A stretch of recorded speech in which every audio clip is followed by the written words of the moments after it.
mulai pada pagi hari ini, kita akan memulainya terlebih dahulu dengan doa. Dan doa akan dipimpin oleh teman Anda Teresia di dalam segera depan. Silakan Anda berdiri. Teman-teman, sebelum kita memulai KBM pagi hari ini, alangkah baiknya kita berdoa untuk agama yang dipercaya kita masing-masing. Tapi sebelum itu izinkan saya berdoa untuk bersama saya di dalam nama Kristus. Berdoa dimulai.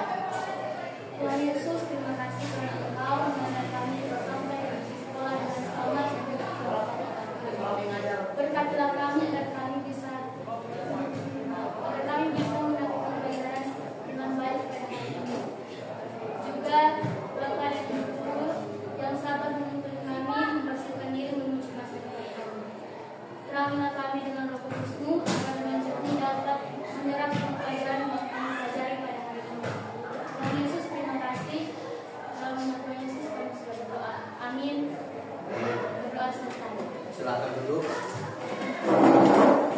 Saat ini saya akan memanggil kehadiran, harap disimak dengan baik.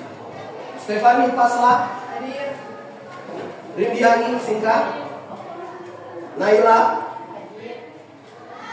Switira, kita akan menyanyikan lagu nasional Indonesia Raya.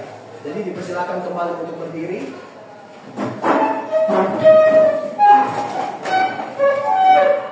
Sikap sempurna.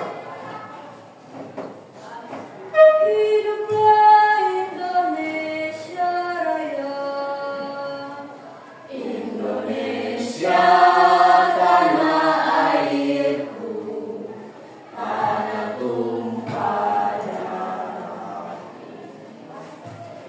Di sanalah aku berdiri, jadi pandu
Silakan duduk.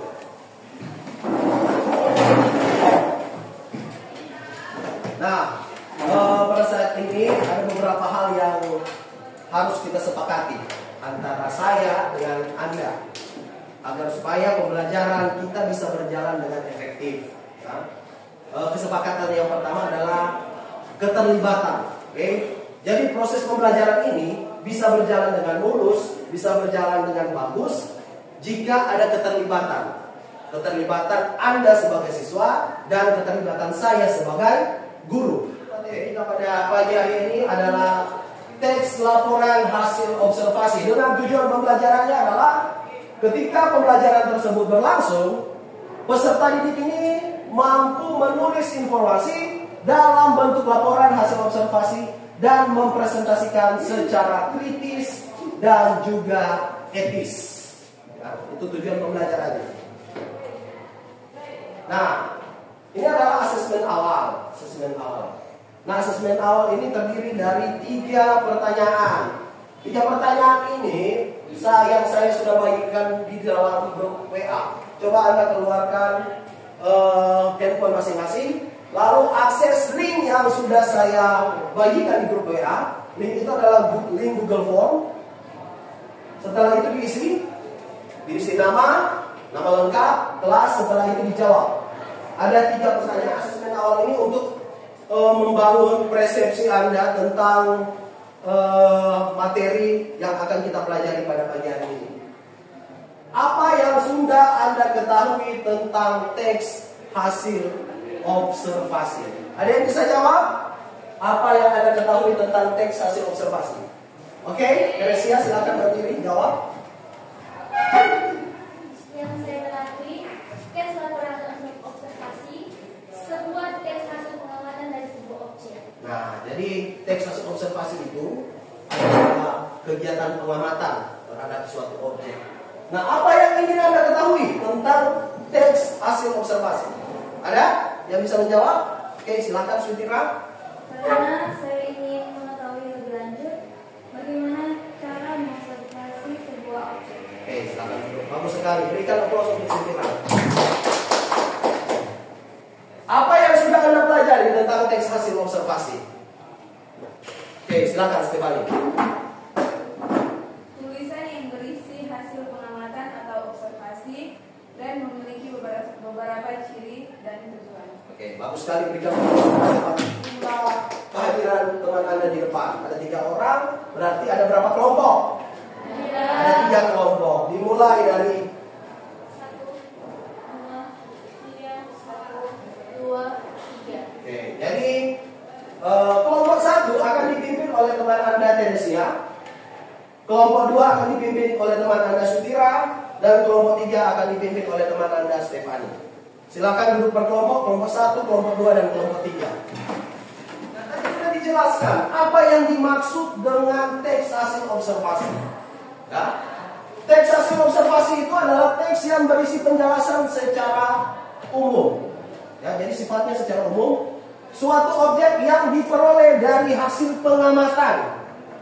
Teks laporan hasil observasi ini memiliki isi mengenai klasifikasi tentang jenis-jenis apa yang diamati berdasarkan kriteria tertentu. Jadi secara sederhana, teks hasil observasi ini adalah sebuah kegiatan pengamatan. Okay? Dia mengamati sebuah objek, lalu ditulis data-data berdasarkan informasi yang dia dapatkan dari pengamatan. Okay? Jadi data tersebut atau pengamatan tersebut harus berdasarkan fakta yang ada. Kita tahu bersama bahwa fakta itu merupakan apa? Ada yang tahu fakta? Berarti hal yang benar-benar terjadi. Jadi di dalam teks hasil observasi, selain melakukan pengamatan suatu objek, hasil dari pengamatan tersebut atau data atau informasi yang didapatkan harus berdasarkan dengan fakta. Bisa paham sampai sini? Lanjut.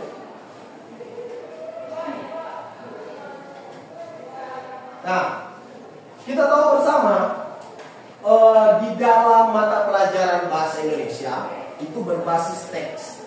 Jadi mulai dari bab 1, bab 2 sampai seterusnya semua menghadirkan teks dengan berbagai macam tema. Nah, untuk menyusun sebuah teks, kita harus memperhatikan strukturnya. Ya, di setiap teks itu harus ada struktur.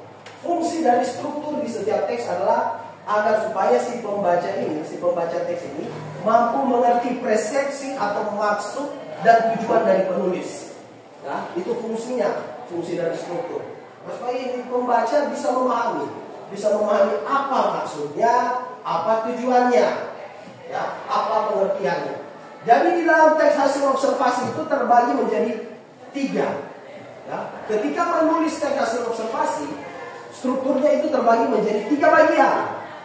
Ada pernyataan umum, ada deskripsi bagian, dan ada deskripsi manfaat.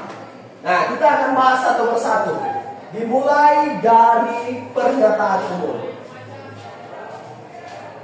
Struktur yang pertama adalah pernyataan umum. Nah, bagian ini berisi pembuka atau pengantar hal tentang yang akan disampaikan. Kalau bicara mengenai pernyataan umum, berarti dia sifatnya pembuka. Sifatnya pembuka atau pengantar dari apa yang ingin dijelaskan. Berarti kalau kita hubungkan dalam sebuah teks, pernyataan umum ini ada di mana? Awal, pertengahan, atau akhir? Awal, ya. Jadi karena sifatnya ini membuka sebuah teks atau mengantar sebuah teks. Jadi di dalam sebuah teks pernyataan umum itu harus ada di awal, ya, harus ada di awal. Hal umum tentang objek yang akan dikaji dan menjelaskan secara garis besar pemahaman terhadap hal tersebut. Jadi yang akan dijelaskan itu adalah hal-hal umum, mulai dari pengertiannya, maksudnya, tujuannya. Nah, jadi hal itu yang disebut sebagai hal umum. Hal umum yang berkaitan dengan objek yang akan diamati. Misalkan Anda mengamati pohon kelapa. Nah, pohon kelapa ini pengertiannya apa? Definisi dari pohon kelapa itu apa? Ya, fungsi dari pohon kelapa itu apa? Nah, itulah yang akan dibahas di dalam pernyataan umum. Boleh pahami sampai sini?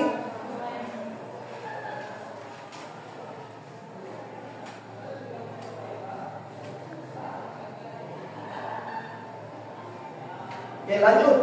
Di bagian yang kedua. Bagian kedua adalah deskripsi bagian. Nah, deskripsi bagian ini fungsinya adalah menjelaskan secara rinci. Oke, menjelaskan secara rinci apa yang sudah dijelaskan dalam tahapan pertama, yaitu pernyataan umum. Coba lihat pengertiannya. Bagian ini berisi penjelasan secara detail mengenai objek atau bagian dari objek. Nah, jadi hal umum atau hal umum yang telah dijelaskan pada paragraf pertama, pada pernyataan umum, itu akan dijelaskan kembali pada deskripsi bagian, tetapi secara detail. Oke? Kalau di pernyataan umum penjelasannya hanya berupa penjelasan hal-hal yang umum saja, kalau di deskripsi bagian penjelasannya itu akan secara detail, mulai dari ciri-cirinya, bagian-bagiannya, dan lain-lain. Misalkan yang dijelaskan atau kita mengambil tema atau kita mengobservasi sebuah objek, katakanlah pohon kelapa. Kalau di pernyataan umum, di situ akan dijelaskan bahwa pengertian dari pohon kelapa itu apa. Nah, setelah masuk dalam deskripsi bagian, akan dijelaskan bagian-bagian dari pohon kelapa.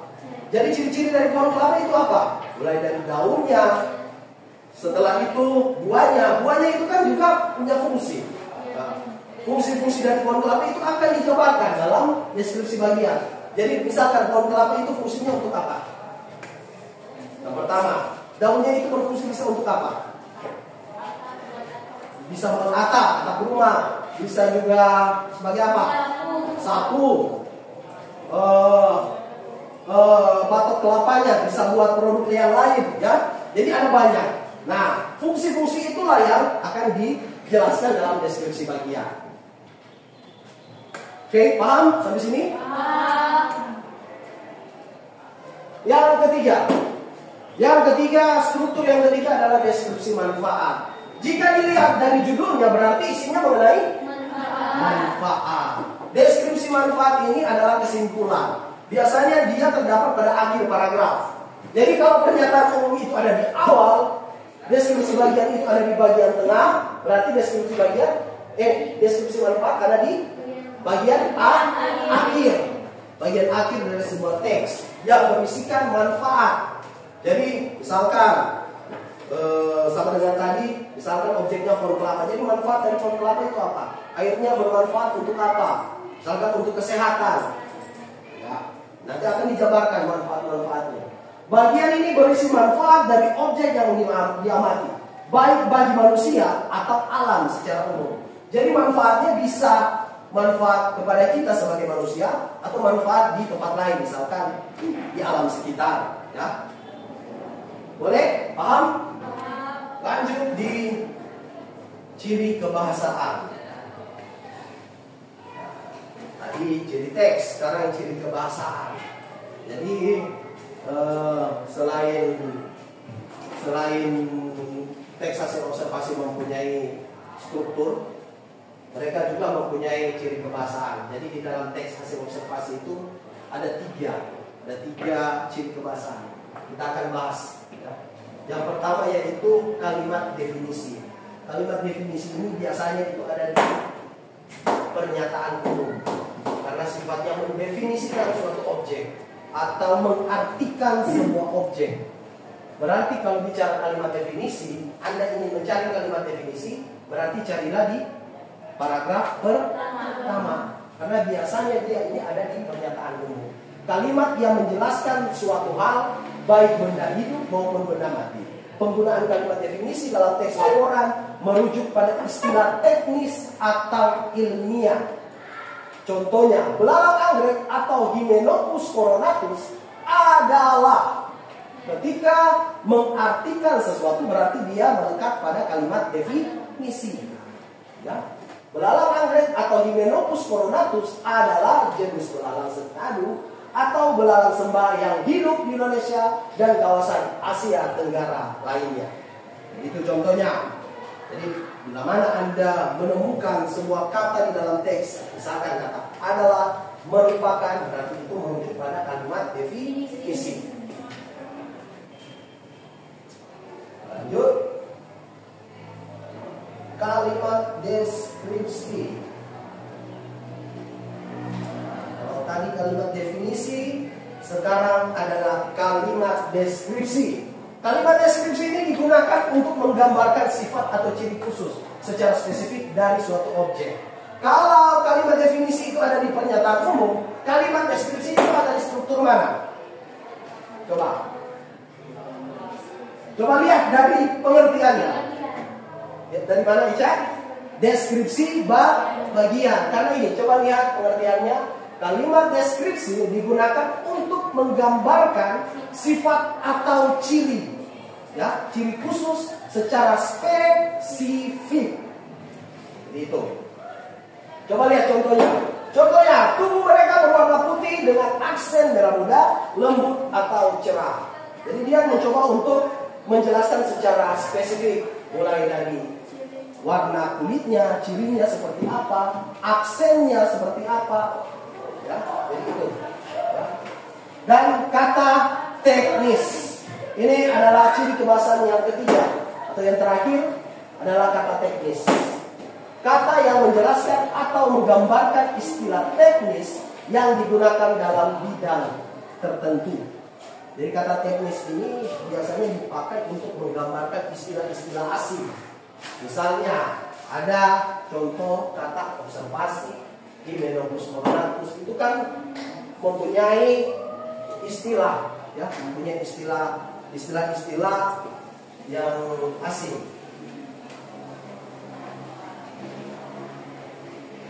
Sekarang kita akan menyimak sebuah video. Tapi sebelum itu saya akan membagikan ke KPD kalian terlebih dahulu.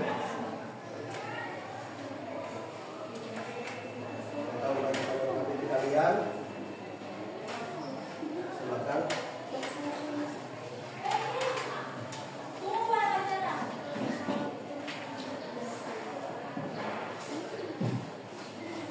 Nah, di dalam LKPD itu berisikan dua tabel, ya.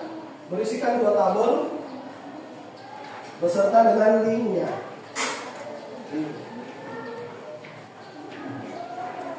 Oke, sekarang Anda akan menyimak sebuah video. Oke, coba Anda lihat.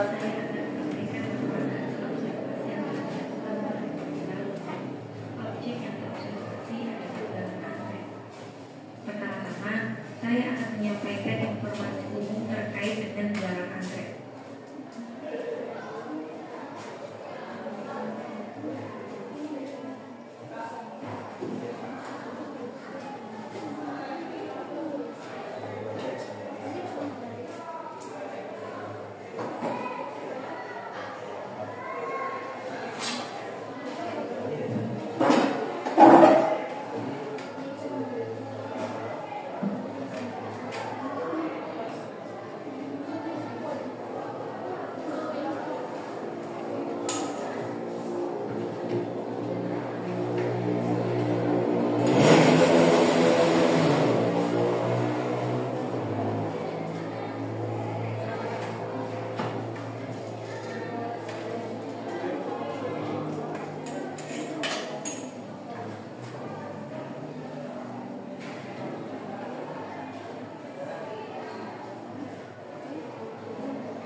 Ada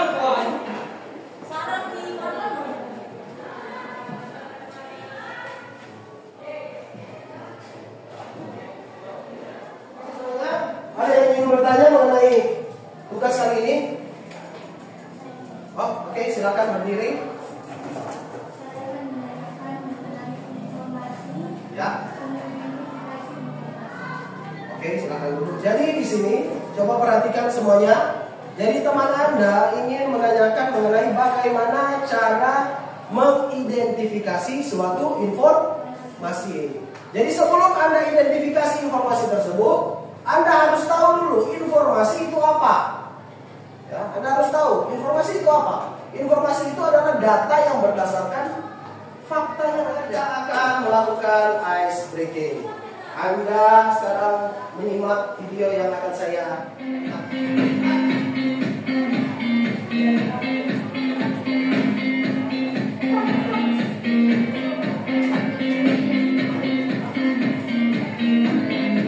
aturannya sederhana, sebut warnanya, jangan tulisannya.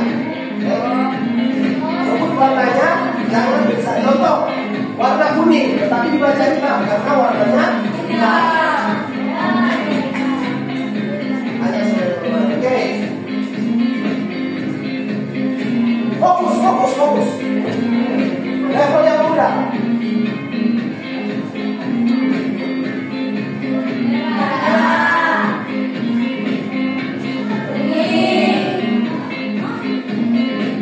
Nah, sekarang kita akan mempresentasikan hasil diskusi dari masing-masing.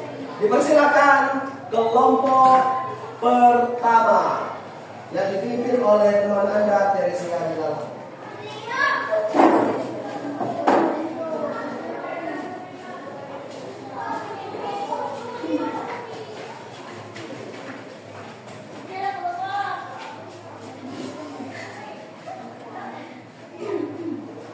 Selamat pagi.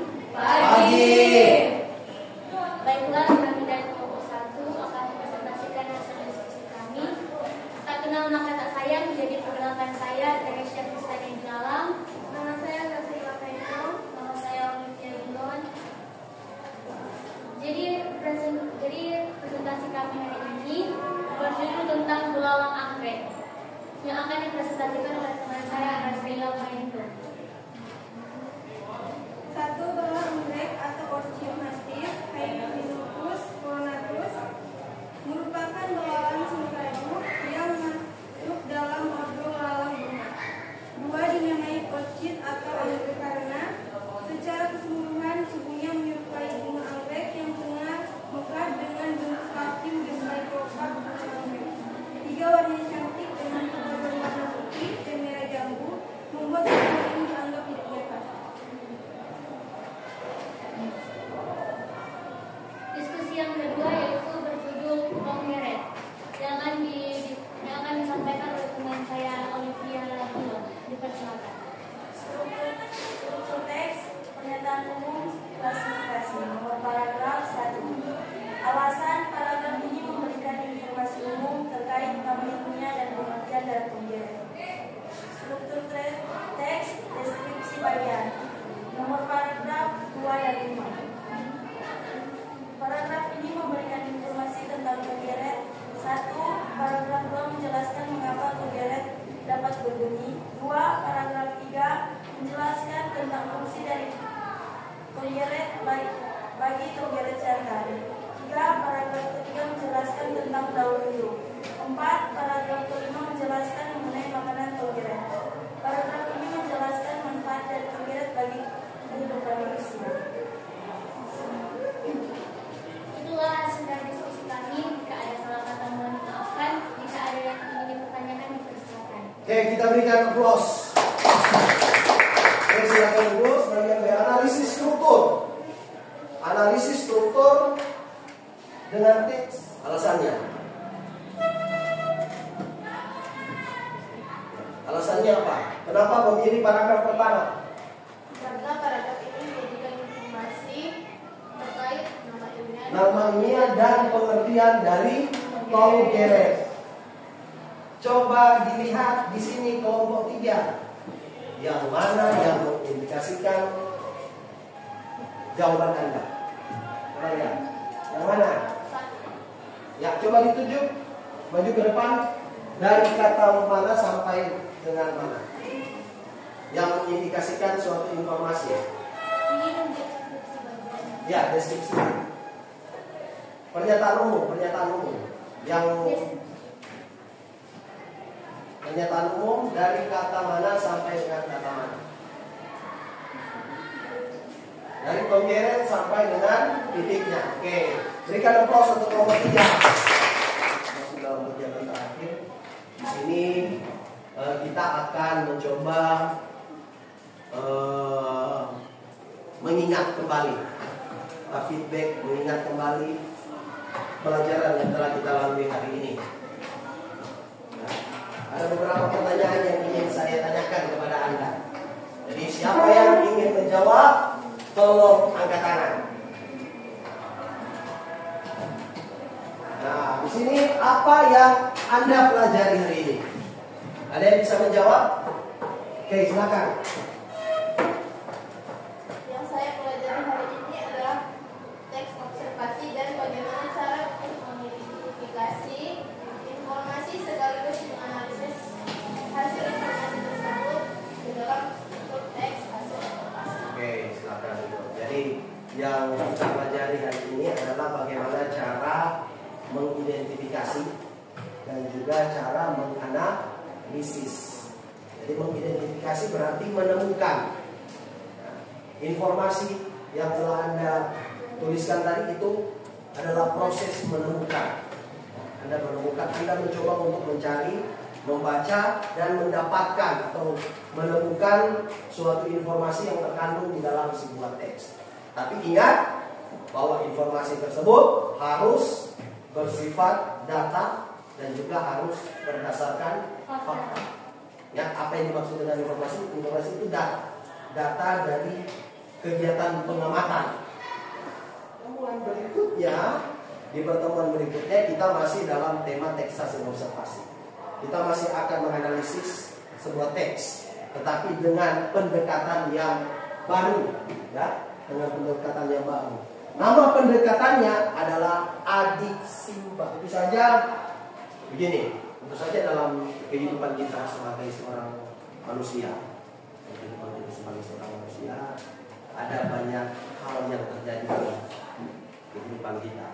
Nah, hal-hal yang terjadi itu adalah proses pembelajaran. Manusia itu tidak pernah berhenti belajar.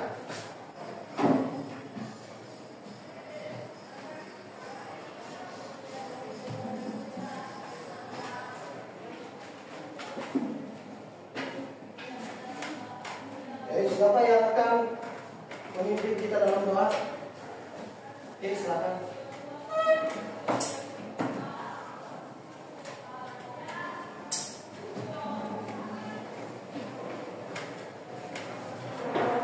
The Bluetooth device is ready to pair. Baiklah teman-teman, sebelum kita mengakhiri kegiatan belajar mengajar pada hari ini, angka baiknya kita akhiri dengan berdoa. Namun sebelum itu izinkan saya berdoa menurut agama dan kepercayaan saya sendiri, yaitu agama Islam. Mari kita berdoa.